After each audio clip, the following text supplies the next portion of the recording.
Hello friends, welcome to my channel Sarita nursing classes. आज की इस वीडियो में हम बात करेंगे रेफरल सिस्टम के बारे में। एंड रेफरल सिस्टम का जो हमारा टॉपिक है, ये टॉपिक हमारा कम्युनिटी हेल्थ नर्सिंग का टॉपिक है, जिसमें हम बात करेंगे इंट्रोडक्शन के बारे में, definition, purposes, selection of patient for referral system, label of referral system, need for urgent referral system, importance and function of first unit referral system, and preparation of case to be referred, and shifting to the next referral system, and role of nurse in referral system। इन सभी ही points को हम one by one करके समझेंगे। तो सबसे पहले हम बात करते हैं इंट्रोडक्शन की। तो इंट्रोडक्शन में हमारा क्या आ जाएगा, at each level of health care infrastructure there is a need for support from higher level of infrastructure and also from secondary and tertiary level hospital to strength and promote creativity of primary health care system. तो अगर मैं basically या simply word में बात करूं, ठीक है, तो हम क्या बोलेंगे कि रेफरल सिस्टम क्या है? जब किसी पेशेंट को एक जगह से दूसरी जगह पे ट्रांसफ़र किया जाता है। ट्रांसफ़र क्यों किया जाता है? उसकी बेटर हेल्थ के लिए, उसको अच्छी सर्विस दी जा सके इसलिए, ताकि उसका जो हेल्थ है, उसकी हेल्थ में जो दिक्कतें हो रही हैं उसमें और ज़्यादा इम्प्रूवमेंट किया जा सके। ठीक है, तो इसलिए हमारा रेफरल सिस्टम का जो यूज़ है वो किया जाता है। अब हम बात करेंगे डेफिनेशन के बारे में कि रेफरल सिस्टम को हम कैसे डिफ़ाइन कर सकते हैं। तो referral system is defined as a system of transferring cases which are beyond to technical competency of the infrastructure to higher level infrastructure institution having technical competency and all other resources to provide derived health service is also is a referral system, also called as a referral system। यानी कि क्या referral system क्या है? एक ऐसे system है जहाँ पर केसेस को ट्रांसफ़र किया जाता है। ठीक है, जो केसेस आते हैं डिजीज़ को लेके, उन सारे केसेस को हमारा one level to another level हमारा ट्रांसफ़र किया जाता है। यानी कि मान लीजिए किसी हॉस्पिटल में क्या है, टेक्निकल जो कॉम्पिटेंसी है, टेक्निकल कॉम्पिटेंसी यानी कि क्या, पूरे जो इक्विपमेंट हैं वो नहीं है, पेशेंट का डायग्नोस नहीं हो पा रहा है, तो क्या करेंगे? पेशेंट को आगे किसी और इंफ्रास्ट्रक्चर में वहाँ पे हम क्या करेंगे? ट्रांसफ़र करेंगे, है ना? जहाँ पे क्या हो पाए, उसका अच्छे से डायग्नोस हो सके, उसका ट्रीटमेंट हो सके, जहाँ पे टेक्निकल जो कॉम्पिटेंसी है, ठीक है, जहाँ पे सारी जो फैसिलिटीज़ है उसको मिल पाए, ठीक है, उसको दी जा सके। तो उसको जिस चीज़ की डिज़ायर है, यानी कि उसको अच्छे ट्रीटमेंट की डिज़ायर है, वो चीज़ उसे वहाँ पे मिल जाए, तो हम क्या करते हैं? रेफरल सिस्टम का यूज़ करते हैं। तो ये जो सर्विस होती है ये हमारी क्या कहलाती है? रेफरल सिस्टम कहलाती है। आई होप आपको समझ में आ रहा होगा। आगे हम बात करेंगे पर्पस के बारे में कि हमारा जो रेफरल सिस्टम है इसका क्या पर्पस होता है, यानी कि क्या गोल होते हैं जिसकी वजह से हम रेफरल सिस्टम का उपयोग करते हैं, यानी कि यूज़ करते हैं। तो सबसे पहले आ जाता है हमारा to reduce mortality and morbidity rate. यानी कि क्या, हमारा गोल रहता है कि हम कभी भी किसी भी पेशेंट का जो मॉर्बिडिटी रेट है, यानी कि क्या, disease rate and mortality rate यानी कि डेथ रेट, उसको हम कम से कम करें। ठीक है, एंड क्या, to improve basic environmental sanitation, और क्या करना, जो हमारा इन्वायरमेंट है उसमें सैनिटेशन होना, जो बेसिक सैनिटेशन होना चाहिए, जैसे कि क्या, हमारे इक्विपमेंट जो हैं वो क्लीन होने चाहिए, स्टराइल होने चाहिए, वाटर क्लीन होना चाहिए, हॉस्पिटल का इन्वायरमेंट क्लीन होना चाहिए। ठीक है, तो ये सारी जो हैं वेंटिलेशन होनी चाहिए। तो ये हमारा क्या है? एक बेसिक सैनिटेशन है जिसमें इम्प्रूवमेंट होना चाहिए। एंड नेक्स्ट वन क्या जाता है? To increase the life expectancy of the individual, यानी कि क्या, जो हमारा लाइफ का एक्सपेक्टेशन है, ठीक है, कि हम जो है और सरवाइव करना चाहते हैं और जीना चाहते हैं, तो उसमें क्या होना चाहिए? इंक्रीमेंट होना चाहिए। ठीक है, ताकि हम आगे जो है अच्छा जीवन जी पाएँ। नेक्स्ट पॉइंट क्या है? To improve the nutritional status, और इससे क्या होता है? पेशेंट का जो न्यूट्रिशनल स्टेटस होता है उसमें भी इम्प्रूवमेंट हो जाता है। नेक्स्ट वन क्या? To develop man power and other resources, और क्या होता है? रेफरल सिस्टम का यूज़ करने से जो मैन पावर होता है, ठीक है, एंड रिसोर्सेज होते हैं, उसमें भी सुधार आता है। क्योंकि जब हम जो है, मान लीजिए हम सब सेंटर पे गए, तो वहाँ पे वो सारी फैसिलिटीज़ नहीं होगी जो हमें पीएससी एंड सीएससीज पे मिलेगी। तो ये होता है मैन पावर का यूज़ करना। ठीक है, वो हमारे जो रिसोर्सेज हैं, जो सोर्स है, जो हमें हमारे सब सेंटर पे नहीं मिल रहा था, नहीं मिल पा रहा था, वो हमें कहाँ पे मिल रहा है? हमारे प्राइमरी हेल्थ सेंटर पे मिल रहा है, हमारे CSC पे मिल रहा है। ठीक है, अब हम बात करेंगे selection of the patient for referral, यानी कि जो पेशेंट का सिलेक्शन होता है रेफरल सिस्टम में वो कैसे किया जाता है। तो यहाँ पे कुछ कैटेगरीज होती हैं, अकॉर्डिंग टू कैटेगरीज हमारे पेशेंट का जो है रेफरल सिस्टम किया जाता है। तो हमारा जो फर्स्ट यहाँ पे कैटेगरी है उसमें फर्स्ट ग्रुप में आता है फेटल पेशेंट। फेटल पेशेंट ऐसे पेशेंट होते हैं जैसे कि हमारा बेबी जो है वो मदर के वूम में है, तो वो फेटल पेशेंट कहलाते हैं। सेकंड है हमारे यहाँ पे कैटेगरी में सेकंड ग्रुप सीरियस पेशेंट, यानी कि ऐसे पेशेंट जो किसी डिजीज़ से सफ़र कर रहे हैं और वो बहुत ही ज़्यादा सीरियस है। थर्ड हमारा जो कैटेगरी है थर्ड ग्रुप, इसमें आता है हमारा जनरल पेशेंट, यानी कि जनरल जो प्रॉब्लम्स होती है, हेल्थ रिलेटेड जो इश्यूज होते हैं वो इसमें आते हैं। तो इस तरीके से हमारे रेफरल सिस्टम का हम यूज़ करते हैं। तो सबसे पहले हम बात करेंगे हमारे फर्स्ट ग्रुप के बारे में, जिसमें हमारा first group of fetal patient आ जाता है। फर्स्ट ग्रुप में हमने किसको रखा हुआ है, फेटल पेशेंट को। तो फेटल पेशेंट क्या है, such patient can not survive despite the best treatment made available for them. It is essential for relative of the patient to understand that owning of his fatal condition it will not be beneficial to send the hospital for referral। यानी कि क्या, यहाँ पे ऐसे patient आते हैं जिनका क्या होता है, वो ये उम्मीद लेके आते हैं कि उनको यहाँ पे जो है बेस्ट ट्रीटमेंट मिल सकता है, लेकिन यदि वहाँ पे कुछ दिक्कतें होती हैं, जहाँ पे वो गए हैं, मान लीजिए वो SC पे गए हैं और वहाँ पे उन्हें वो सर्विस नहीं मिल पा रही है, ठीक है, तो ऐसे पेशेंट को फटाफट से कहाँ पे रेफ़र करा जाता है, PSC पे किया जाता है, यानी कि प्राइमरी हेल्थ सेंटर पे उन्हें फॉरवर्ड कर दिया जाता है, रेफ़र कर दिया जाता है। ठीक है, अब हमारा जो कैटेगरी है उसमें क्या है, हमारा सेकंड ग्रुप। तो सेकंड ग्रुप में क्या आता है, सीरियस पेशेंट यहाँ पे आते हैं। Condition of such patient is a consider as a serious but immediate treatment can save their life. यानी कि क्या, ये कंडीशन कैसी होती है, कंसिडरेबल होती है, लेकिन जो पेशेंट होता है वो कैसा होता है, सीरियस होता है। मान लीजिए एक्सीडेंट हो गया, हार्ट स्ट्रोक हो गया, तो ये सब क्या है, सीरियस कंडीशन है। इसमें क्या होता है, इमीडिएट ट्रीटमेंट का रिक्वायरमेंट होता है, ठीक है, ताकि उसकी लाइफ को सेव किया जा सके, बचाया जा सके।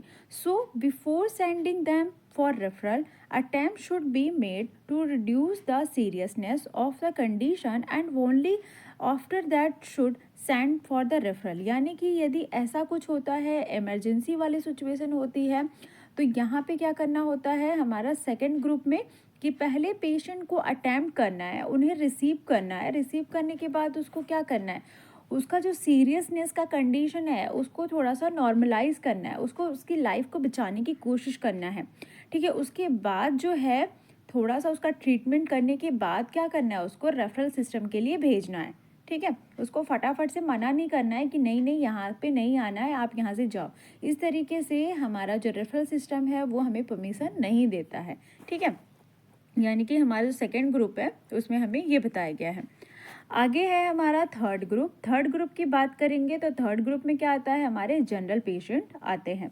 तो जनरल पेशेंट में हमारा क्या आ जाता है थर्ड ग्रुप में, कि तो this disease may be serious in such patient, still the condition of the patient is found to be normal. Delayed treatment may not threaten his life. Such patient can be immediately sent for referral। यानी कि क्या, हमारा ये जो disease होता है, ये disease कैसा होता है, बहुत ज़्यादा क्रिटिकल नहीं होता है, नॉर्मल डिजीज़ होती है। इसमें हम पेशेंट की ट्रीटमेंट में डिले कर सकते हैं। ठीक है, यानी कि देरी कर सकते हैं। हमारे थर्ड ग्रुप में जो लोग आते हैं, थर्ड ग्रुप में जो पेशेंट आते हैं, एंड क्या, डिले ट्रीटमेंट में नॉट थ्रेटन हिज लाइफ। और अगर डिले ट्रीटमेंट होता है तो उनकी लाइफ जो होती है वो थ्रेटन में नहीं जाती है। Such patient can be immediately send for referral. और यहाँ पे क्या होता है, हम पेशेंट को जो है इमीडिएट कोशिश करते हैं कि पेशेंट को रेफरल सिस्टम के थ्रू उसको रेफ़र कर सकें। ठीक है, then next point आ जाता है, thus on the basic patient's condition, types of illness, objectives and the latest technique of treatment or the need of diagnosis, the case of the patient can be prepared for the referral system। यानी कि क्या, हमारा ये जो condition होता है patient का, ये डिपेंड करता है टाइप्स ऑफ इलनेस, यानी कि पेशेंट जो है उसे किस तरीके की डिजीज़ है, किस टाइप का इलनेस है, ठीक है, उसके ऑब्जेक्टिव्स क्या है, ठीक है, एंड क्या लेटेस्ट टेक्निक क्या क्या है हमारे पास, एंड हमारे नेक्स्ट लेवल के पास क्या क्या लेटेस्ट टेक्निक है, ट्रीटमेंट जो है किस तरीके के ट्रीटमेंट का नीड है पेशेंट को, कैसे डायग्नोस करना है। यदि हमारे पास डायग्नोस करने के लिए, ट्रीटमेंट करने के लिए प्रॉपर इक्विपमेंट नहीं है तो हमें क्या करना होता है, हमें रेफरल सिस्टम का यूज़ करना होता है। तो यहाँ पे हम क्या करेंगे, वही रेफरल सिस्टम का हम यूज़ करेंगे, ठीक है। पेशेंट को प्रिपेयर करेंगे और रेफरल सिस्टम में उसे भेज देंगे नेक्स्ट लेवल पे। अब हम बात करते हैं कि लेवल ऑफ रेफरल सिस्टम क्या होता है, ये हमारा जो रेफरल सिस्टम है ये वर्क कैसे करता है। तो हमारा जो रेफरल सिस्टम है ये कैसे वर्क करता है, पहले कोई पेशेंट है वो कहाँ पे जा रहा है, विलेज लेवल वर्कर के पास गया, ठीक है। अब जब वो विलेज लेवल वर्कर के पास गया, उसकी प्रॉब्लम वहाँ पे शॉर्ट आउट नहीं हुई, तो जो विलेज लेवल वर्कर है तो वो क्या करेंगे, यहाँ पे उसको सब सेंटर पे ट्रांसफ़र कर देंगे, यानी कि रेफ़र कर देंगे। अब यहाँ सब सेंटर पे भी उसकी प्रॉब्लम शॉर्ट आउट नहीं हुई, उसकी हेल्थ में इम्प्रूवमेंट नहीं आया, तो सब सेंटर वाले कहाँ पे उसे ट्रांसफ़र करेंगे, पीएचसी पे, यानी कि प्राइमरी हेल्थ सेंटर पे। अब प्राइमरी हेल्थ सेंटर जो है, इनके पास भी जो पेशेंट की सुविधाएं थी वो और ज़्यादा उसमें इम्प्रूवमेंट की ज़रूरत है उनकी हेल्थ में। तो पीएचसी कहाँ को रेफ़र करेगा, हमारा सीएचसी पे, यानी कि कम्युनिटी हेल्थ सेंटर पे, ठीक है। अब कम्युनिटी हेल्थ सेंटर के बाद हमारा क्या आ जाता है, डिस्ट्रिक्ट हॉस्पिटल आ जाता है। डिस्ट्रिक्ट के बाद हमारा जो है स्टेट हॉस्पिटल में केस चला जाता है पेशेंट का। तो इस तरीके से हमारा जो रेफरल सिस्टम होता है वो चलता है, ठीक है। आगे हम बात करेंगे नीड फॉर अर्जेंट रेफरल के बारे में, यानी कि हमें कैसे पता चले कि हमारा जो रेफरल सिस्टम है वो नीडफुल है, अदरवाइज नहीं है। तो नीडफुल कंडीशन में हम किन किन पॉइंट्स को लेके चलें और मान के चलें कि ये रेफरल सिस्टम करना ज़रूरी है। तो सबसे पहले आ जाता है हमारा यहाँ पे severe pain in part of body. अगर पेशेंट को किसी बॉडी के पार्ट में बहुत ही ज़्यादा, यानी कि सहन शक्ति से भी ज़्यादा अगर दर्द हो रहा है तो उसे रेफरल सिस्टम में भेजना होगा, ठीक है। And stiff neck, stiff jaw and act back, अगर कुछ इस तरीके का हो रहा है प्रॉब्लम कि उसके जबड़े में भी दर्द है, नेक में भी दर्द है एंड बैक में भी पेन हो रहा है, अत्यधिक दर्द हो रहा है, तो उस कंडीशन में भी हमें ज़रूरत पड़ सकती है और पड़ जाती है रेफरल सिस्टम की। एंड क्या हेमोस्टेसिस, अगर कोई पेशेंट क्या हो रहा है, हेमोस्टेसिस हो रहा है, यानी कि क्या वो बहुत ही ज़्यादा वॉमिटिंग कर रहा है, उसके वॉमिटिंग में क्या आ रहा है, ब्लड आ रहा है, तो ऐसे केसेस में भी हमें क्या करना पड़ता है, रेफरल सिस्टम का यूज़ करना होता है। Pain in abdomen, frequent vomiting and black colour stool and complicated deliveries, ये सारे जो पॉइंट हैं ऐसे पॉइंट हैं जिनमें हमें क्या करना होता है, ज़रूरत पड़ जाती है, नीड हो जाती है कि हमें रेफरल सिस्टम का यूज़ करना है।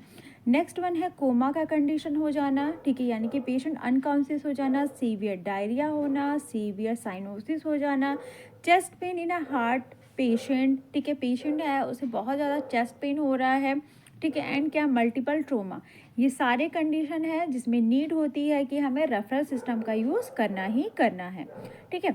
अब हम बात करेंगे इम्पॉर्टेंस के बारे में कि हमारा जो रेफरल सिस्टम है इसकी इम्पॉर्टेंस क्या है, इसकी महत्वता क्या है। तो इसकी महत्वता क्या है, सबसे पहले फर्स्ट पॉइंट आ जाता है, for early diagnosis and treatment to the case under the specialist care. तो यहाँ पे क्या होता है, इम्पॉर्टेंस की अगर हम बात करें तो इम्पॉर्टेंस में क्या आ जाता है कि पेशेंट को पहले तो डायग्नोस करना है, देन ट्रीटमेंट करना है उसका, वो भी स्पेशलिस्ट केयर, यानी कि हमें पहले उसको डायग्नोस करना है कि उसे कहाँ पे किस ऑर्गन में प्रॉब्लम हो रही है। मान लीजिए वो पेट दर्द लेके आया, उसे बहुत ही ज़्यादा पेट दर्द है, तो हमें पहले क्या करना है, उसको पेशेंट को रिसीव करना है, उसका डायग्नोस करना है, उसके बाद हमें उसको फटाफट से ट्रीटमेंट देना है, ठीक है। तो ये इम्पॉर्टेंस होता है हमारा रेफरल सिस्टम का कि हमें पता चल जाता है डायग्नोस करने से कि हम पेशेंट को, हम जो है पेशेंट का हमारे हॉस्पिटल पे, हमारे लेवल पे ट्रीटमेंट हो पाएगा कि नहीं हो पाएगा। डायग्नोस करने से हमें चीज़ें जो हैं फाइंड आउट हो जाती हैं। नेक्स्ट जो पॉइंट है हमारा उसमें क्या है, कॉस्ट इफेक्टिव सिस्टम, हमें कॉस्ट इफेक्टिव सिस्टम का पता चल जाता है।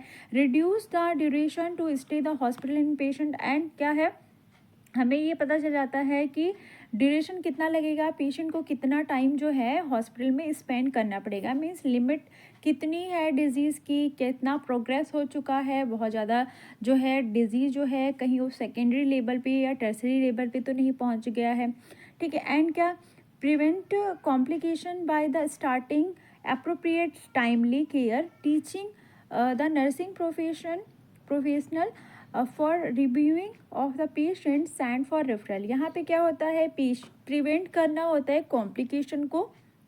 रेफरल सिस्टम का इम्पोर्टेंस क्या है कि यहाँ पे क्या करना है, हमें कॉम्प्लिकेशन जो हो रही है उसको प्रिवेंट करना है टाइमली, यानी समय रहते रहते हमें क्या करना है, उसको प्रिवेंट करना है। एंड क्या, टीच जो है नर्स क्या करेगी, टीच करेगी अपने लेवल पे कि हम कैसे पेशेंट को जो है वो रिव्यू करें, कैसे उन्हें चेकआउट करें, कैसे उन्हें देखें कि पेशेंट को हम सही तरीके से उनको जांच करके डायग्नोज करके उनको रेफरल सिस्टम में सेंड कर सकें, यानी कि भेज सकें। उसके बाद लास्ट पॉइंट आ जाता है, in referral system chain the patient can be refer from the village level. हमारा जो रेफरल सिस्टम का जो चेन होता है वो कैसे चलता है, इसमें एक चेन चलती है। आपको अभी थोड़े प्रीवियस पार्ट में बताया कि हमारे यहाँ पे चैन चलता है, यानी कि एक चैनल चलता है जिसमें क्या होता है, विलेज हेल्थ गाइड जो होती हैं वो क्या करती हैं, सब सेंटर लेवल पे होती हैं, कार्य कर रही होती हैं। तो वो क्या करती हैं, सब सेंटर से they are refer to the PSC. ये हमारे सब सेंटर से क्या करती हैं, पेशेंट को रेफ़र करती हैं, केस को रेफ़र करती हैं कहाँ पे, पीएससी पे। And they पीएससीज they are referred from CSC and सीएससीज they from refer to हमारा स्पेशलिस्ट हॉस्पिटल्स, ठीक है। तो इस तरीके से हमारा जो चैनल होता है, हमारा जो लेबल होता है वो चल रहा होता है, ठीक है।